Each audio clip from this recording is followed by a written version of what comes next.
میرے محترم بھائیوں اور دوستوں، اگر آپ کے گھر میں رہنے والی تمام عورتیں ان 3 گناہوں کو چھوڑ دیتی ہیں، ان 3 گناہوں سے نفرت کرنے لگتی ہیں، اگر آپ کے گھر میں رہنے والی تمام عورتیں ان 3 بری عادات سے نفرت کرنے لگتی ہیں جو میں ابھی بتانے والا ہوں، تو یقین جانو تمہارا گھر جنت کے باغوں میں سے باغ بن سکتا ہے، تمہارا اجڑا ہوا گھر آباد ہو سکتا ہے، تمہارا گھر جنت کا نمونہ بن سکتا ہے، جنت کا ٹکڑا بن سکتا ہے، تمہارے گھر میں رہنے والا ہر ایک انسان خوشحال دکھائی دے سکتا ہے اگر تمہارے گھر کی عورتیں ان 3 گناہوں سے نفرت کرنے لگتی ہیں، ان 3 غلطیوں کو چھوڑ دیتی ہیں۔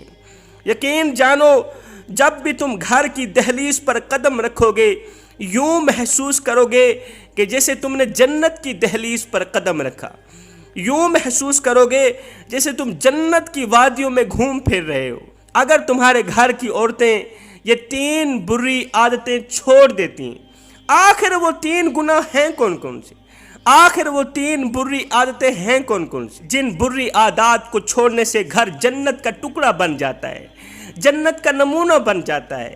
اے اسلام کی مقدس شہزادیوں، جب تمہارا گھر اجڑنے لگے، جب گھر میں پریشانیاں پھیلنے لگیں، جب عزیز و اقارب دوست رشتہ دار سب چھوڑ جائیں، تنہا اکیلی رہ جاؤ، جب حالات مشکل ترین بن جائیں، تو ان مشکل ترین حالات میں پریشان نہیں ہونا، گھبرانا تو بالکل ہے ہی نہیں، بلکہ ان مشکل ترین حالات میں اپنی امید بھری نگاہیں رب کی طرف کر لینا، اپنی امید بھری نظریں رب کی طرف کر کے ان 3 گناہوں سے پکی توبہ کر لینا، ان 3 بری عادات سے پکی توبہ کر لینا۔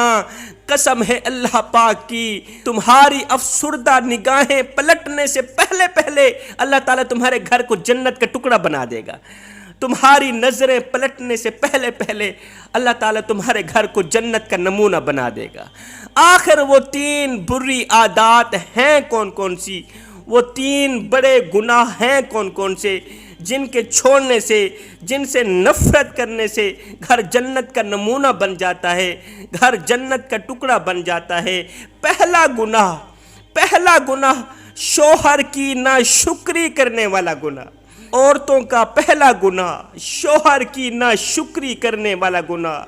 اے اسلام کی مقدس شہزادیوں، شوہر کی ناشکری کرنے والا گناہ یہ کوئی چھوٹا گناہ نہیں ہے، یہ کوئی چھوٹی غلطی نہیں ہے، یہ بہت بڑا گناہ ہے، یہ خطرناک گناہوں میں سے ایک گناہ۔ یہ وہ گناہ ہے جو عورتوں کی نیکیوں کو اس طرح کھاتا ہے جس طرح آگ لکڑیوں کو کھاتی ہے۔ جو عورت اپنے شوہر کی ناشکری کرتی ہے، وہ نماز پڑھے اس کی نماز قبول نہیں، وہ روزہ رکھے اس کا روزہ قبول نہیں، وہ حج کرے اس کا حج قبول نہیں، تب تک جب تک وہ اپنے شوہر کے آگے معافی نہیں مانگتی، شوہر کو راضی نہیں کرتی۔ وہ شوہر، وہ مجازی خدا جو جب مالدار تھا تو ہزاروں نعمتوں کی بارش برساتا تھا، جب وہ پیسوں والا تھا، جب اس کے پاس مال تھا، دولت تھی، تو وہ اپنی بیوی بچوں پر ہزاروں نعمتوں کی بارش برساتا تھا، بیوی کی ہر خواہش پوری کرتا تھا، بیوی کی ہر تمنا پوری کرتا تھا، بیوی کو مہنگا سوٹ پہناتا، مہنگا جوتا خرید کے دیتا، بیوی کو سونا پہناتا، اس نے بیوی کے ہر ایک سپنے پورے کیے، ہر ایک شوق پورے کیے۔ لیکن جب شوہر غربت کا شکار ہوا، جب شوہر غربت کی گرفت میں آیا، تو بیوی بجائے حوصلہ دینے کے یہ کہنے لگی کہ میں نے آپ میں کبھی کوئی بھلائی نہیں دیکھی، میں نے آپ میں کبھی کوئی اچھائی نہیں دیکھی، آپ نے زندگی میں کون سے میرے سپنے پورے کیے، کون سے میرے شوق پورے کیے، کون سی میری خواہشات پوری کی؟ تو نے کبھی مجھے اچھا کپڑا نہیں پہنایا، اچھا جوتا نہیں پہنایا، یہ جو کچھ میں نے پہنا ہوا ہے، میرا تمام ہار سنگار تو مجھے میری ماں خرید کے دیتی ہے، یہ تمام چیزیں تو میرا باپ خرید کے دے کے گیا ہے، تو نے مجھے دیا ہی کیا ہے؟ تو نے میرے کون سے شوق پورے کیے؟ یہ ہوتی ہے شوہر کی ناشکری کرنے والی بیوی۔ یہ وہ عورت ہے جو ہر وقت اللہ تعالیٰ کے غضب کا نشانہ بنی رہتی ہے۔ یہاں پر میں اسلام کی مقدس شہزادیوں کو ایک عبرت ناک واقعہ سناؤں گا۔ ایک فقیر تھا، اللہ والا تھا، درویش مست ملنگ بابا۔ گرمی کا موسم تھا، ٹھنڈی ٹھنڈی ہوا چل رہی تھی۔ یہ قبرستان کے ساتھ ایک درخت کے سائے میں سویا ہوا تھا۔ یہ فقیر اللہ والا قبرستان کے ساتھ ایک بہت بڑا درخت تھا، درخت کے سائے میں سویا ہوا تھا، ٹھنڈی ٹھنڈی ہوا چل رہی تھی۔ خواب کی دنیا میں اس اللہ والے بزرگ نے دیکھا کہ قبرستان میں پڑے تمام مردے اپنی اپنی قبروں سے باہر نکل کے اللہ کے ہاں گریہ وزاری کر رہے ہیں، رو رو کے دعا کر رہے ہیں، یا اللہ تجھے تیری کریمی کا واسطہ، تجھے تیری رحیمی کا واسطہ، رو رو کے کہہ رہے ہیں یا اللہ تجھے تیری کریمی کا واسطہ، تجھے تیری رحیمی کا واسطہ۔ آج صبح جو فلاں عورت فوت ہوئی ہے، جو ہمارے قبرستان میں دفنانے کے لیے آ رہی ہے، مولا اسے ہمارے قبرستان میں نہ دفنانے دینا۔ عذاب کے دوران ہم اس بدکار عورت کی چیخ و پکار برداشت نہیں کر پائیں گے، اس کی قبر میں لگی آگ کی تپش کو ہم برداشت نہیں کر پائیں گے۔ یہ بزرگ کہتا ہے خواب کی دنیا میں ان مردوں کے پاس گیا، میں نے کہا تمہیں کیا مصیبت ہے، تم کیوں رو رہے ہو، کیوں تڑپ رہے ہو، کیوں گریہ وزاری کر رہے ہو؟ تو انہوں نے مجھے بتایا کہ فلاں شخص کی بیوی کا انتقال ہوا ہے، وہ لوگ اس کو ہمارے قبرستان میں دفنانے کے لیے آ رہے ہیں، ہم اللہ سے دعا کر رہے ہیں یا اللہ اس بدکار عورت سے ہمیں بچا۔ اللہ والا کہتا ہے ان مردوں کی یہ فریاد سنتے ہی میری آنکھ کھل گئی، میں نے قبرستان کا رخ کیا، دیکھا ایک قبر کھودنے والا قبر کھود رہا ہے۔ میں نے پوچھا کس کی قبر کھودی جا رہی؟ اس نے کہا فلاں نمبردار کی بیوی کا انتقال ہوا ہے تو اسی کی قبر کھود رہے ہیں۔ میں نے ان قبر کھودنے والے کو اپنا سارا خواب بیان کیا، خواب والا منظر بیان کیا۔ جیسے ہی اس نے سنا تو قبر کھودنا اس نے بند کر دیا۔ یہ خبر پھیلتی پھیلتی پورے علاقے میں پھیل گئی۔ آخرکار اس عورت کو قبرستان سے کافی دور دفنایا گیا۔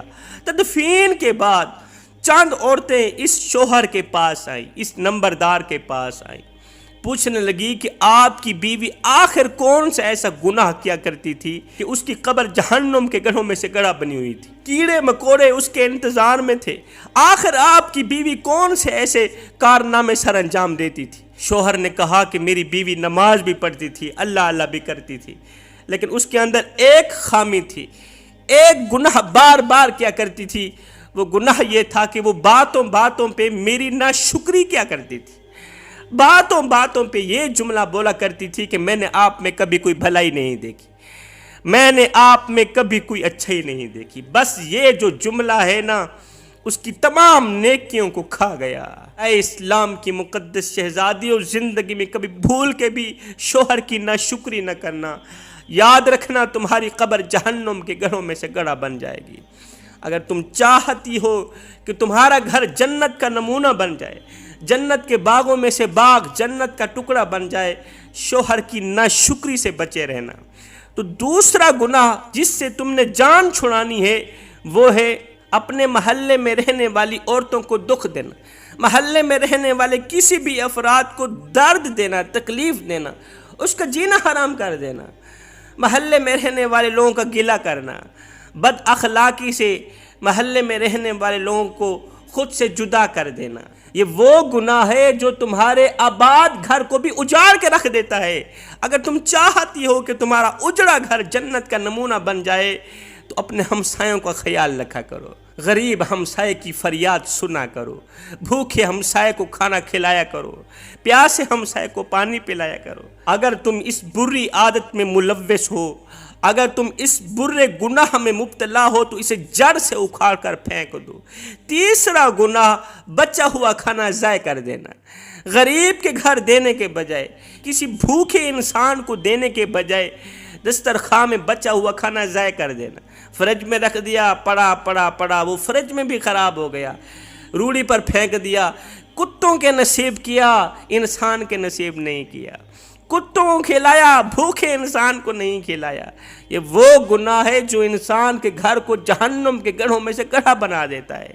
رحمت کے فرشتے ایسے گھر میں نہیں آتے، رزق بانٹنے والے فرشتے ایسے گھر میں نہیں آتے۔ جس گھر میں رزق ضائع ہوتا ہو،